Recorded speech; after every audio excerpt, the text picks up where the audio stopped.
All right, so here we go for the first interview.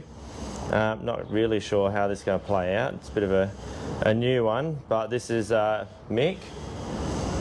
You can say g'day to everyone. Yeah, g'day. I guess the backstory on this one is, I always tell people that sometimes, social media can be used for good, and sometimes you see people struggle and you got to reach out. That's sort of, I guess, where our friendship, like obviously dogs beforehand, but sort of you seeing me in a bit of a bad way and reaching out is probably where it sort of stems from, and using your story. And hopefully today we're going to hear your story and hopefully learn about your journey and see where that goes, and hopefully your story can help others, and what you're doing now will help others. Yeah, that's it. Like you said, there was just that Facebook post from you, and it wasn't, it wasn't really that obvious, but I saw it and I thought, I don't think he's okay right now. So reached out and used an example of earlier in the year when I certainly wasn't okay, when you'd messaged me about something, and just sort of opened the door there and we got chatting. Yeah, and I think that's sort of how simple it is, like especially from men, I guess. It's like, you see somebody, that one message might be what changes their mindset on the day, or could be life-changing. You just don't know what reaching out, I guess, is gonna entail. Yeah, that's it. And at the end of the day, there's no harm in trying, Exactly. Well, nothing ventured, nothing gained. That's it. So yeah, I guess if you're ready to jump into your story, we'll get underway with it. Yep. So I guess reached a point in life where I wasn't happy. I was getting in the way of my own happiness with anger. And so I decided, fucking, I've had enough of that, so started looking back on life, started doing some work, started doing some breath work myself, started doing some mindset work.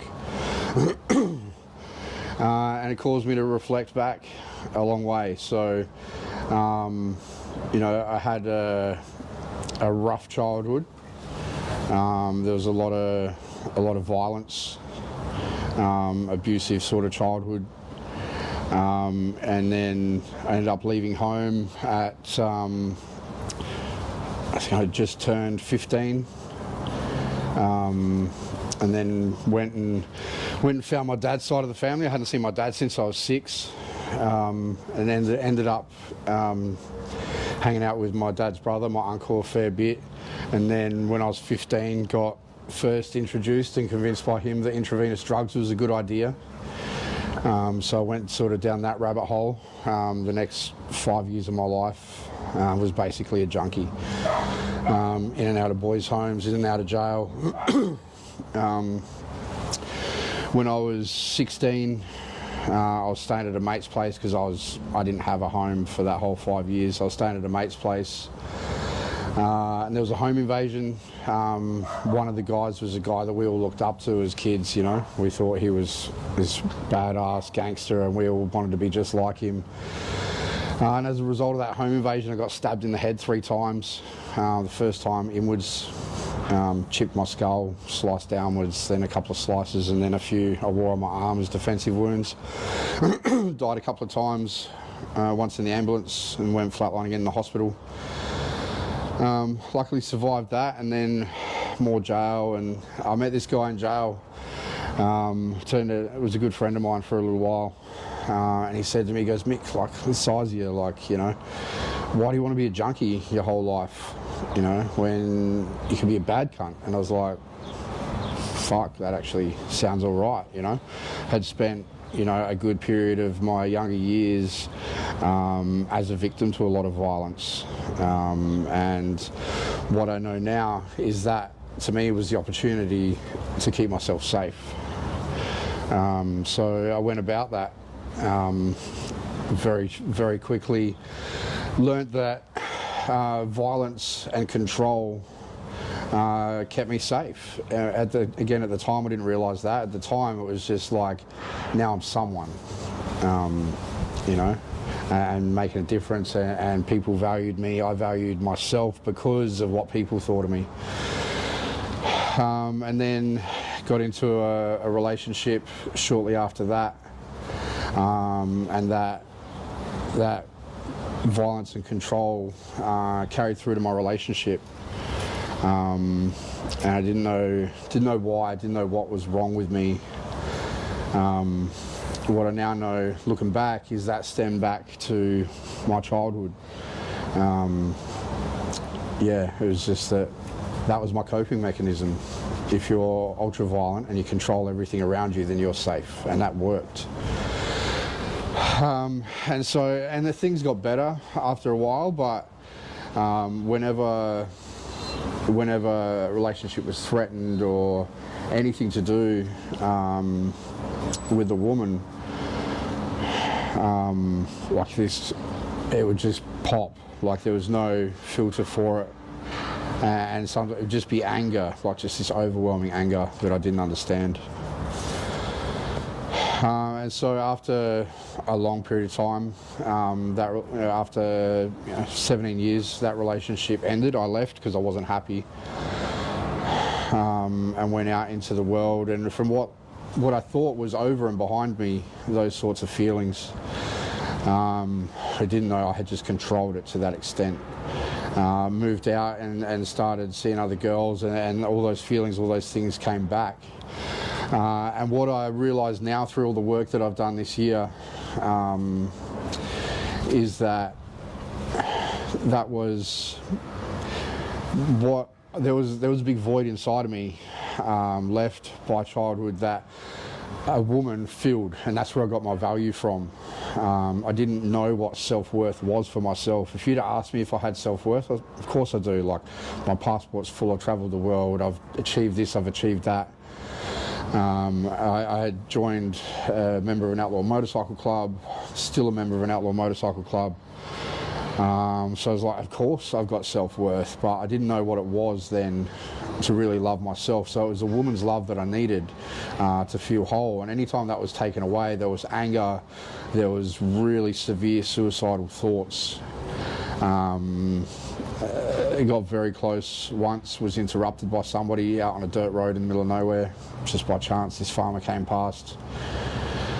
Otherwise it would have all been over that day. And yeah, I've, like I said, looking back now, and doing all the work that I've done, and doing all the inner work that I've done, I realised that, you know, my entire self-worth came from a woman in my relationship. And so I got about changing that. I got about doing some work on myself, a lot of work on myself.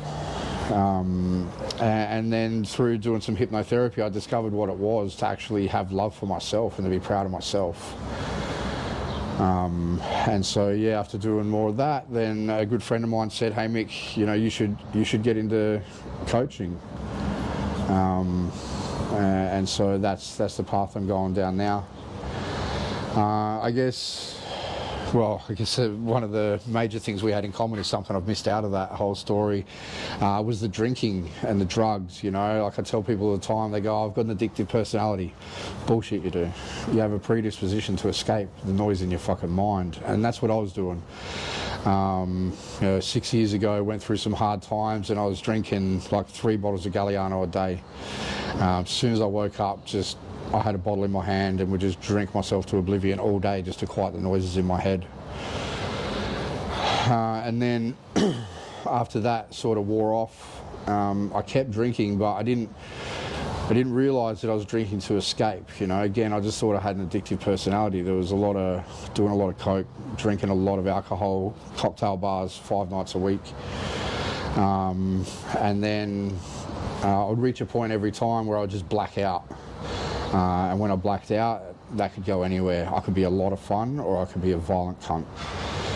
And that came to a head one night, when again I was in a really fucking dark place, and I wanted to check out. And the woman that I was in a relationship with at the time She rocked up to save me, and it didn't go well. So I stopped drinking that night, well that next day. Once somebody told me what had happened, I stopped drinking. I was like, alcohol's a problem, I can't control myself.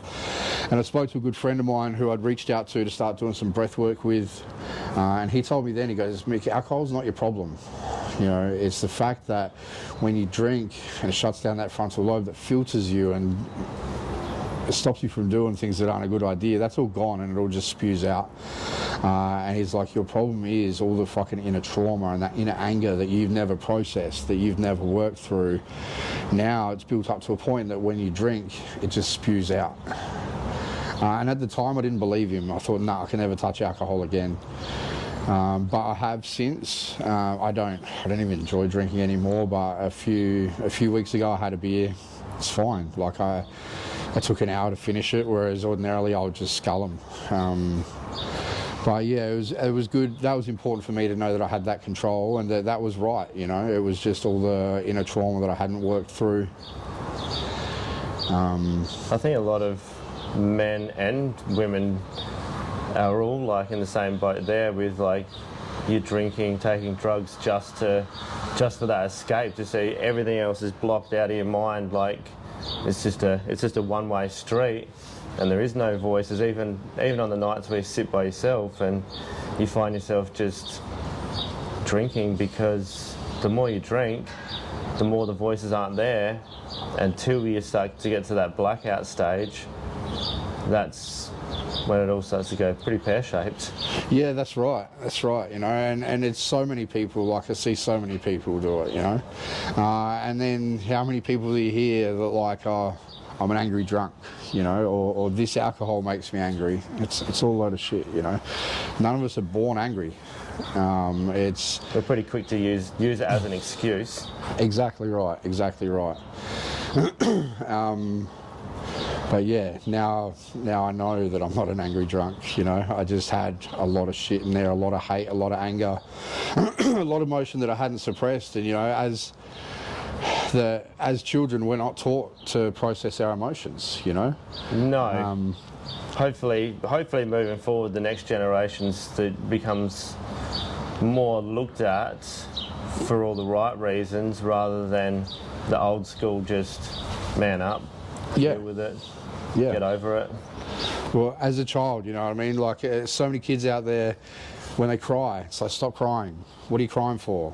Stop crying, I'll give you something to cry about, you know? Like, 90% of people on the planet have heard that as a child, you know? But what that actually does is teaches us from a young age to suppress emotion. It doesn't fucking go anywhere. You don't just get over it. It stores inside of you. And then when we start to get later in life, that build-up gets bigger and bigger and bigger.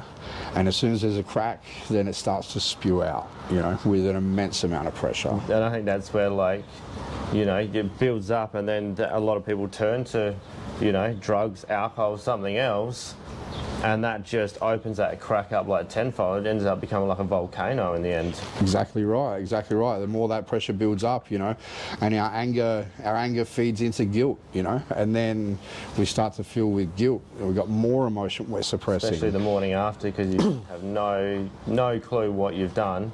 That's right. And then I guess you're in that same position where you wake up in the morning, you got no recollection of what you've done. So then you're feeling guilty, you're sort of feeling anxious because you don't know what you've done. Like, was it a good night? Was it a bad night? Did anyone get hurt? Like, you just don't know what's coming. That's right. Yeah, so there, in those situations, there's the guilt and the shame, you know. You go from being a proud, strong man the day before, or at least what you perceive as it, what society tells you it is, to then the next morning it's all the shame and the guilt and the unknown, and then the anxiety builds up, and then you got all these fucking emotions that just keep building and building and building and building and building. And then if you're doing that weekend, you know, even some people do it like night in, night out. Yeah. But even for some people that just do it like I was a weekend, so then you spend the week like almost getting over it, repetitive cycle, do it all again on the weekend.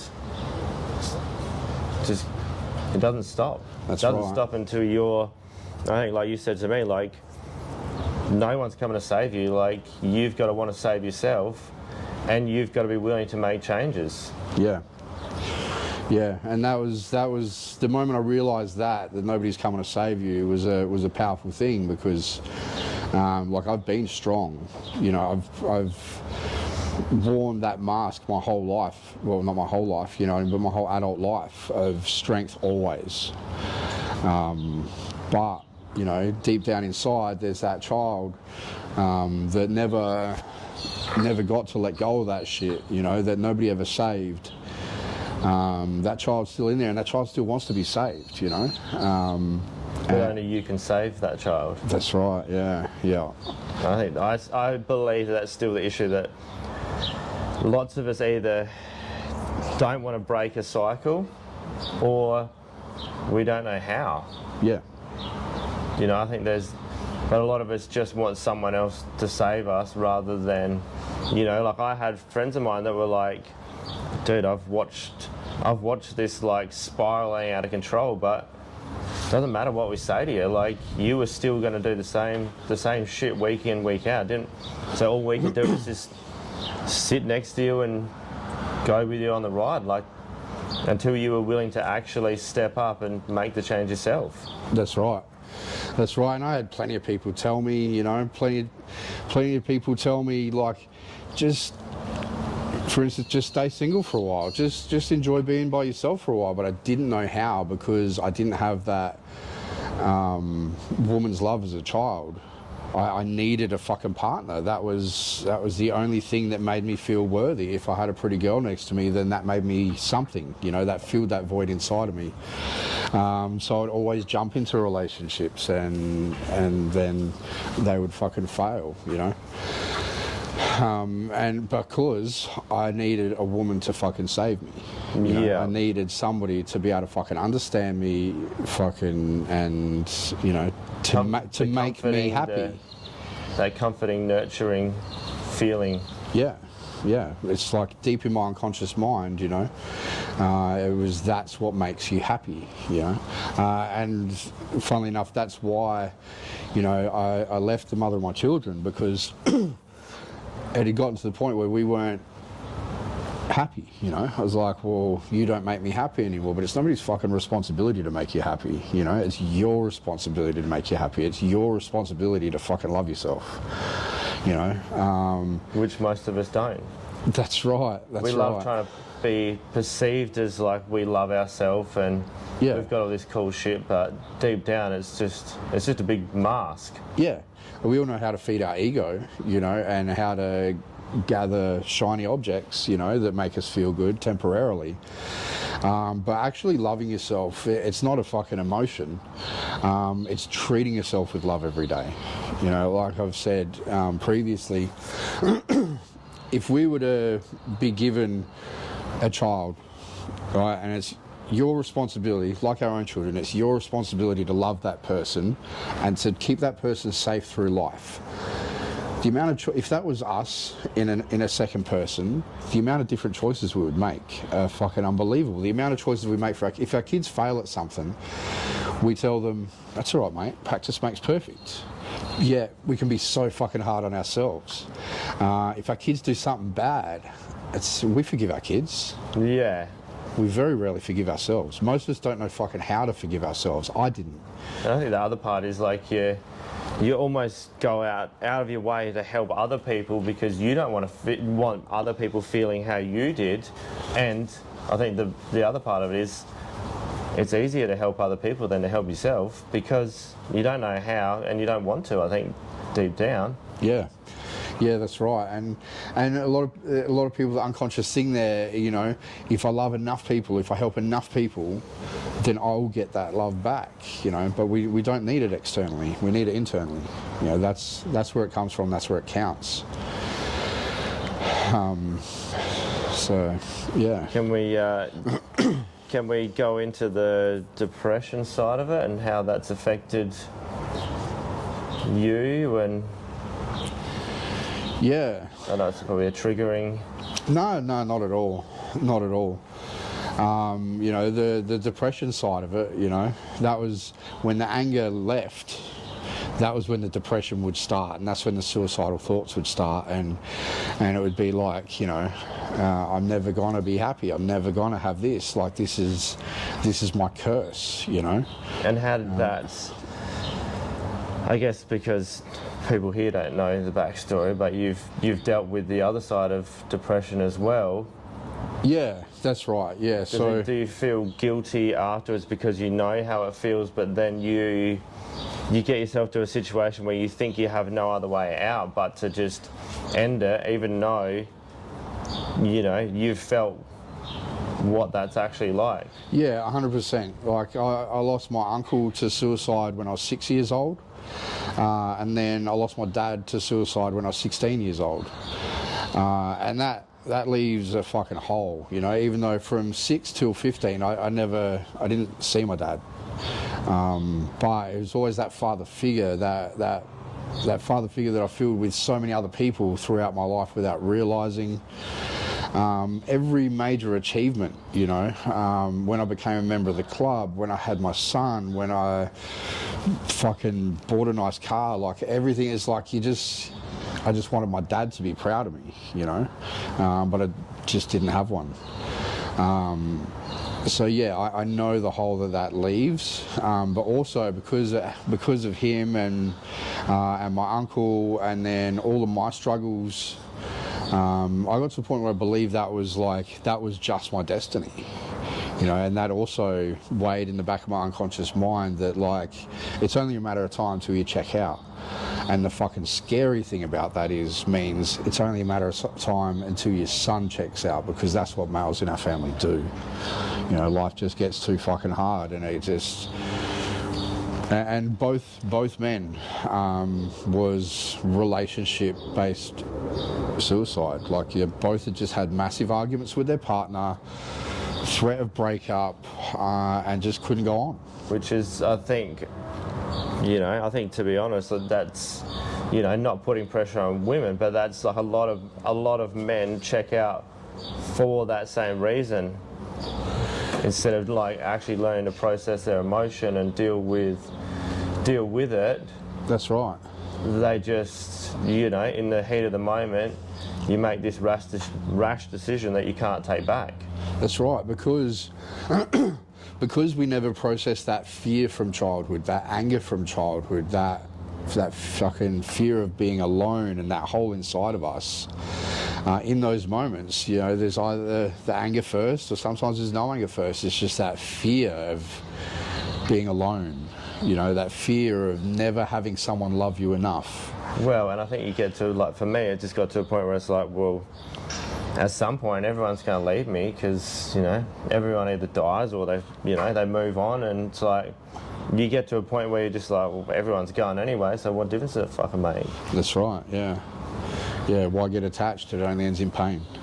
Pretty much. So I guess moving forward, so now you're actually doing some coaching and trying to help men, yeah, absolutely, with a lot of this stuff, which is, you know, I've sent people to you now which have made remarkable changes. Yeah. Yeah, absolutely. You know, through my own journey of self-development and fucking healing myself, healing that inner child, I started to, well, I was kind of coaching you, you know, and I got a couple of other guys that, you know, I was working with and talking to and helping through their stuff. And so good friends of mine from Believe in Your Breath that have helped me a lot, they said, Mick, you need to start coaching. Like, given who you are, you know, you're a member of an outlaw motorcycle club that gives a fuck about mental health, and is going to openly talk about mental health, you know. You're a figure that people look at as, you know, I guess for men, they'd go, that's a manly man, like that's someone that I can relate to, that's someone I can listen to. That's right, yeah. Yeah, in so many ways, and like, I now know it's about that balance of strong energy and soft energy, but in so many ways I've been strength. You know, I've been a leader for so many fucking years. I've been strength for myself, strength for others. But so for me to be able to go, you know what, I'm not strong all the time, you know. The real strength is in fucking vulnerability, being able to say, hey, I'm not okay, being able to say, hey, I need some fucking help. Like, you know, 100%. being able to own your fucking shit, own the bad that you've done, being able to sit here on camera, to be able, like I've stood in at a seminar in front of a room of like nearly 100 women, and told my life story. You know, to push through that's fucking strength. You know, to 100%. own all your shit, to forgive yourself for your shit, because at the end of the day, that version of me that was doing that shit was really that fucking little boy trying to keep himself fucking safe. You know, that instance, you know, from being told so many times as a child from 3 years old that wished I was never born, I ruined her life, all of that stuff, you know. I lacked a lot because of that relationship with my mother, and I expected for women to fill that fucking hole. You know, so to be able to own all of that and forgive myself for still being stuck in that childhood emotion, and process it now and go through doing hypnotherapy and breathwork journey and timeline therapy, and release all of those childhood anchors. And now if I get angry, like I don't go to rage. Like, something might piss me off, you know, something might make me fucking furious. There's a time and a place that is appropriate for all levels of anger, all levels of fear, all levels of love, you know. But there's a time and a place where the highest level, there's many times when the highest level is not fucking appropriate, you know. Yeah.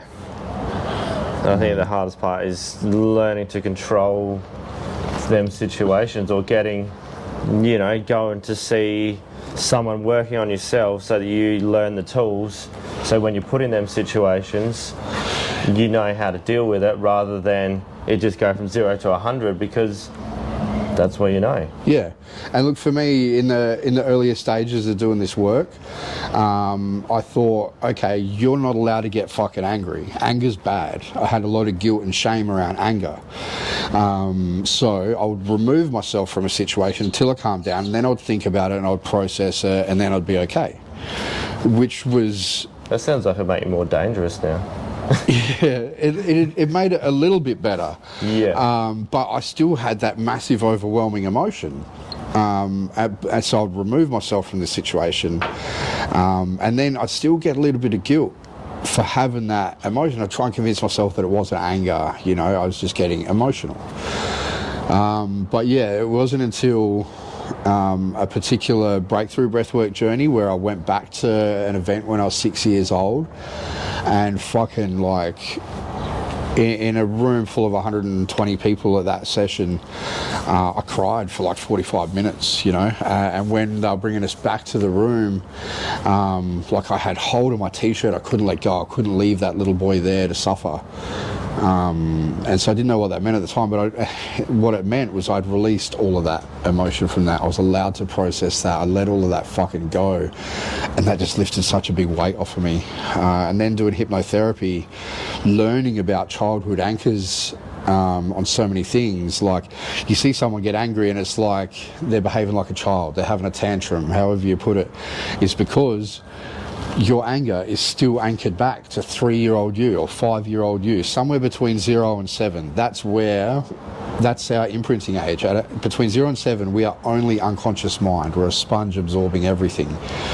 You know, so in being able to go back using timeline therapy and hypnotherapy to that younger self, and removing those anchors, and then working on some events post that, that changed fucking everything for me. Like, everything changed in one session related to my anger, you know. And then it was working on the guilt that anger had caused. When I did timeline therapy on guilt, like, I felt a physical shift in my body. Like, my body had a fluidity and a freedom that I'd never felt before. I didn't realize how much tension I was carrying because of all the guilt that I was carrying. Yeah, but I guess that's that same thing you say, that, like, none of this stuff, like, nothing's going to work unless you've got the open mind and you're willing to make a change. Yeah, that's right. And I tell people, and like I was told to me, I can't do hypnotherapy on someone. I can do it with you, you know, but I had to show up. I had to want different. You know, I had to follow their directions. I had to take part in it. I had to trust the process and trust my unconscious mind to take me back to those events to be able to release that stuff. And yeah, like now I'm working with a lot of clients right now. I got guys that come and see me 2 sessions in, like a friend of yours, you know. 2 sessions in, it's like, I'm a different fucking person now. And I guess even with, you know, you're going to see a lot of what people would perceive as big, hard men come to you and let a lot of stuff out and become vulnerable. That's right. Yeah, that's the you know, the privilege of my position. You know, I have like a large circle and a large reach, and for me to say it carries a little bit louder than some people and a little bit further. 100%. And they go, fuck, you know, if that guy can talk about it, if that guy can admit he's not okay, if that guy can admit everything he's fucking own his shit, own everything he's done fucking wrong in this life, then maybe I can too. And they're the guys I'm getting reaching out to me, you know, from depression to anger issues to fucking anxiety to guilt, all sorts of things, you know. I think it's got to a point now where I think men definitely need to start reaching out and just letting that guard down a little bit, because, you know, I guess we can sit here now and say that we're not better, but we've bettered ourselves for ourselves, and hopefully that helps other people, which in turn they'll be able to help other people, and hopefully we can bring light to, I guess, a lot of these situations that are still very swept under the rug. Like, people don't want to talk about them. That's right, yeah, because even there's a lot of, there's like Are You Okay Day, there's Black Dog, there's talk about it, but only on certain days. Yeah, and it's not until, like, we can hear everything on the radio, we can see things on TV, that has a certain amount of effect on us, but when it's someone you know, or someone you're familiar with, or someone you can relate to talking about it, that's when it hits a lot harder, and that's when you really start to think about it. Definitely. Well, I guess we've probably nailed most things. Anything else? I guess, do you want to sort of, how do people reach someone like you if they want to sort of work on themselves? On Instagram, Mick B Transformation Coach on Instagram, and give me a follow. Reach out, don't reach out, just give me a follow, and when it's time for you to reach out, you know, I'll be there. Amongst other things, you know, my goal while I'm doing what I'm doing, obviously suicide has affected my life greatly, you know, so people say it's like 21 men a week. It's actually 47 men a week in Australia take their life because they think there's no fucking way out. But I'm telling you, all you got to do is reach out. Like, all you got to do. But it could be as small as reaching out to someone that you've never fucking met before. Could be, it's the first step. Yeah. It's just, you've just got to, I'm not okay. Yeah, that's right. You know, for the longest time, I thought hate and violence was that was just who I was, you know. There's no such thing as who you was. Who you are last week is dead. That person doesn't exist anymore. Who you were yesterday doesn't fucking exist anymore. But we're so driven and so dictated to by our past because our unconscious mind uses that information to guide us forwards again, to keep us safe. That's the only information it has. So we're going to start working on that shit from the past, you know. And even when I first started putting this stuff out there on social media, like, I had to again push through, you know, fear of judgment. You know, given who I am and the circles I'm in, like, what are people going to think? What are people going to say? Like, those little thoughts, they still creep in, but you just push through it, you know. Well, I think knowing that you can make a big difference, is probably the biggest reward from it now. Yeah. At the end of the day, there's still a lot of society that as a man you have to be strong, all right? But you can't fucking convince me, you will never convince me that there is a single man on this planet that is strong 24 hours a day, 7 days a week. That is a load of fucking shit. So, if you're strong for 18 hours a day, 7 days a week, cool. But that means 6 hours a day, you're wearing a mask. You know, so to go it's not tough, it's not strong to talk about it, it's not tough, it's not strong to reach out and help. Well, how tough is it to wear a mask? How tough is it to hide? Like, you're essentially hiding who you really are. That's bravery, is going, this is fucking me. You know, this is me. So that's what I do now. I talk about my shit. I talk about, you know, the bad shit I've done, and now the understanding of what got me there. You know, what programmed me. Like, I wasn't born a fucking cunt, you know. We've all got a little bit of that in us, though. Yeah, like a little bit of cunt's healthy, you know. Like I said, a balance of strong and soft energy.